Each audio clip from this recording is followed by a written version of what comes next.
The bloodstained fitness mat told a story no one was prepared to hear. A single drop, crimson against pristine white, spoke of betrayal that would tear a community apart. How could a simple neighborhood dispute escalate to this? Silence. The kind that echoes with unspoken accusations and buried secrets. Daniel Harrison stood motionless, his hands trembling slightly as two female detectives circled the gym center, a place that had once been his pride, his sanctuary, now reduced to a crime scene of whispers and suspicion.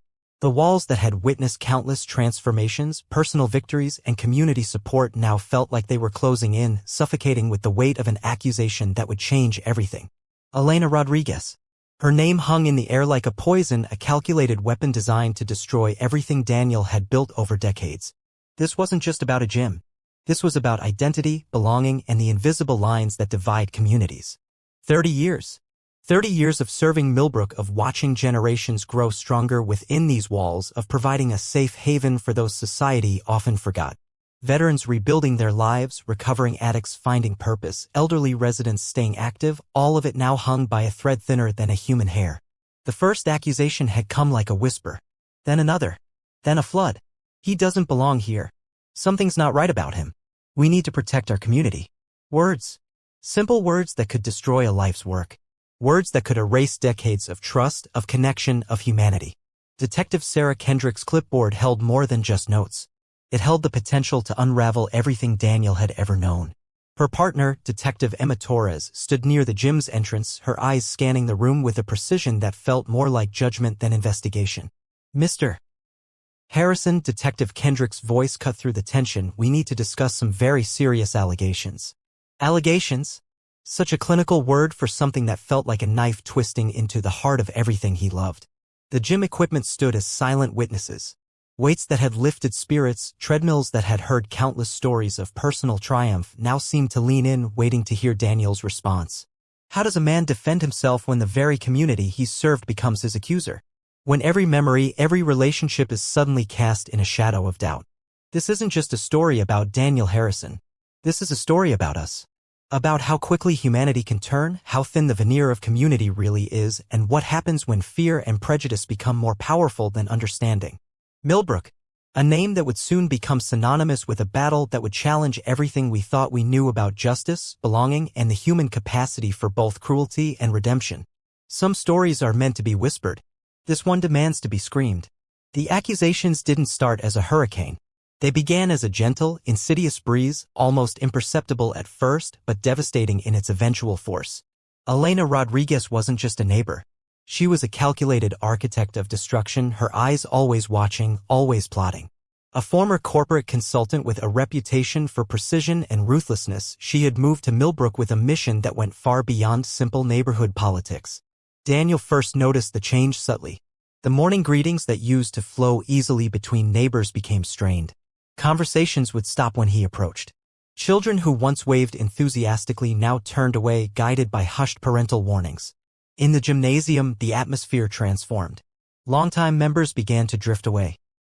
The veterans who had found healing within these walls looked at Daniel with a mixture of confusion and suspicion. John Martinez, a retired Marine who had rebuilt his life through Daniel's rehabilitation program, was the first to voice his hesitation. I don't understand what's happening, John said during one of their last conversations, his voice low, eyes darting nervously. People are saying things, terrible things. The allegations were as vague as they were dangerous. Whispers of impropriety. Suggestions of hidden past. Implications that threatened to destroy everything Daniel had built. Detective Sarah Kendrick's investigation was methodical. Each question felt like a surgical strike designed to expose some hidden truth. Tell me about your background, she would ask. Walk me through your connections in Millbrook. Daniel's life had always been an open book. A graphic designer turned community fitness instructor, he had dedicated his life to helping others. His gym wasn't just a business, it was a lifeline for many. Rehabilitation programs for veterans, support groups for recovering addicts, affordable fitness classes for seniors, these weren't just services. They were a mission. But Elena Rodriguez saw something else. To her, Daniel was an outsider. A threat to be eliminated. The first significant blow came through the local community board. Anonymously submitted complaints began to pile up. Allegations of misconduct. Suggestions of inappropriate behavior. Each complaint carefully crafted to create maximum damage with minimal direct accusation. Daniel watched his world crumble with a mixture of disbelief and quiet determination. 30 years of community service, of building trust, of creating a safe space for those who needed it most, all of it now hanging by a thread. Detective Emma Torres was different from her partner. Where Kendrick was clinical, Torres seemed to see beyond the allegations. Her eyes would occasionally soften when Daniel spoke, a flicker of doubt crossing her professional demeanor. "Mr. Harrison," she said during one particularly tense interview, "these are serious allegations. But something doesn't add up." And she was right. Nothing about this investigation made sense.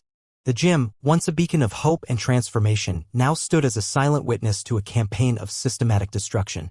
Equipment that had supported countless personal journeys now felt like artifacts of a life about to be erased. Daniel knew he was fighting more than just accusations. He was fighting a narrative, a carefully constructed story designed to isolate, to destroy, to remove him from the community he loved. But Daniel Harrison was not a man to be easily defeated. As the investigation continued, as whispers turned to accusations, as friendships fractured and trust disintegrated, one thing became clear: this was a battle that would test the very fabric of community, of justice, of human decency. And Daniel was ready to fight. The moment of surrender was never an option for Daniel Harrison. While others might have crumbled under the weight of such systematic persecution, he chose to fight, not with anger but with calculated precision. His first move was documentation. Meticulously, he began collecting every piece of evidence. Security camera footage, witness statements, a chronological record of Elena Rodriguez's systematic campaign of harassment. Each piece of paper was a weapon, each photograph a potential turning point. Mrs. Eleanor Thompson, a retired school principal who had been a longtime member of his gym, became his first significant ally. "I've known Daniel for years," she testified during initial interviews. "He's saved more lives in this community than most people realize." The breakthrough came from an unexpected source. Miguel Santos, a young videographer who had been documenting community stories, had captured something crucial. His lens had accidentally recorded Elena Rodriguez in moments that would become pivotal evidence.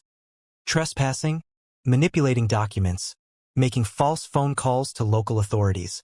It was like watching a carefully constructed plot unravel. Miguel would later say, "She wasn't just trying to remove Daniel. She was trying to erase an entire community's narrative." Detective Emma Torres began to see the case differently. What had started as a routine investigation was revealing itself as something far more complex. A calculated attempt to destroy a man's reputation and community standing. The legal strategy was brilliant in its simplicity. Daniel's lawyer, Rebecca Chin, was a former civil rights attorney with a reputation for dismantling systemic harassment. She saw through Elena's carefully constructed facade immediately. "This isn't just about Daniel Harrison," Rebecca argued during the preliminary hearing. "This is about how communities can be manipulated by fear, by prejudice, by calculated misinformation." Elena Rodriguez had miscalculated. Her belief was that a few strategic whispers, some carefully placed complaints, would be enough to destroy Daniel. She hadn't anticipated his resilience, his network of support, his documented history of community service. The courtroom became a theater of truth. Each piece of evidence peeled back another layer of Elena's campaign. Her professional background, her history of similar behavior in previous communities, her pattern of targeting community leaders who didn't fit her narrow worldview, all of it came to light. Witnesses lined up. Veterans Daniel had helped rehabilitate. Seniors who had found fitness and friendship in his gym. Young adults who had overcome personal challenges through his support programs. Each testimony was a hammer blow to Elena's fabricated narrative. "He saved my life," James Walker, a veteran who had battled severe PTSD, testified. "When everyone else had given up on me, Daniel created a space where I could heal." The turning point came unexpectedly. Miguel Santos's footage revealed something Elena had not anticipated, a series of communications that suggested her actions were part of a larger, more sinister real estate manipulation scheme. Millbrook wasn't just a community to her. It was a potential investment opportunity. Daniel's gym, his community center, stood in the way of potential development plans.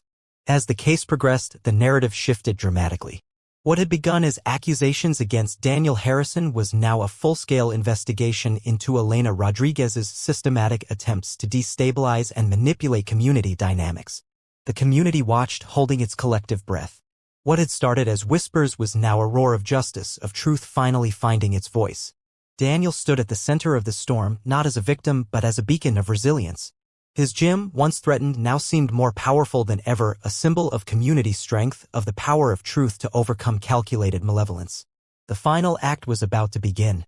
And nothing would ever be the same in Millbrook. The verdict wasn't just a legal decision. It was a community reckoning. Elena Rodriguez sat motionless as the judge delivered a devastating judgment. Multiple counts of harassment, false reporting, and deliberate attempt to manipulate community resources. Her carefully constructed world collapsed like a house of cards, each revelation stripping away another layer of her fabricated reality. The civil penalties were substantial. Thousands in fines. A comprehensive restraining order. But the true punishment was far more profound, complete social isolation. The very community she had tried to manipulate now saw her for what she truly was. Daniel Harrison watched not with triumph, but with a deep, contemplative sadness. This wasn't about victory. This was about healing. "We cannot become the very thing we condemn," he said during a community meeting that would become legendary in Millbrook. "Hatred spreads like a disease. Understanding is its only cure." His gym transformed. No longer just a fitness center, it became a symbol of community resilience. Support groups expanded. Programs for mental health, community integration, and healing proliferated. What Elena had intended to destroy had instead become stronger, more unified. Detective Emma Torres, who had been pivotal in uncovering the truth, reflected on the case months later. "Some investigations are about more than just evidence," she told reporters. "They're about understanding the complex tapestry of human motivation." For Daniel, the journey was deeply personal. The accusations had threatened to destroy everything he had built. Instead, they had revealed the true strength of community, its ability to recognize truth, to support its own, to heal. Calling all storytellers and truth seekers. This incredible journey of resilience is just one of many. Subscribe now and be part of a community that celebrates human spirit and justice. Mrs. Eleanor Thompson, who had been one of Daniel's first and most vocal supporters, summed it up best. "Prejudice is fear dressed in its Sunday best," she would often say. And fear can't survive when confronted with genuine human connection. The aftermath was transformative. Millbrook began implementing community workshops on understanding, on recognizing and combating systemic harassment. Daniel's experience became a catalyst for broader conversations about community dynamics, about the subtle ways prejudice can manifest. Miguel Santos's documentary about the case became a powerful tool for education. It wasn't just about Daniel's story. It was about how communities can either fracture or heal, depending on their choices. Elena Rodriguez disappeared from Millbrook. Her professional reputation in tatters, her manipulation tactics exposed, she became a cautionary tale. Some said she moved to another city attempting to start over. But the truth of Millbrook had spread far and wide. Daniel's gym became more than a building. It became a sanctuary. A place where people learned that strength isn't about physical fitness alone, but about the ability to stand united, to understand, to heal. "We are not defined by our worst moments," Daniel would tell the young people who came to his gym. "We are defined by how we rise after those moments." As the sun set on Millbrook, casting long shadows across a community that had been tested and transformed, one thing became crystal clear: true community is not about uniformity. It's about embracing differences, supporting each other, and recognizing our shared humanity. Daniel Harrison had not just survived. He had shown an entire community the true meaning of resilience. The story of Millbrook would be remembered not as a tale of conflict, but as a testament to the extraordinary power of human understanding.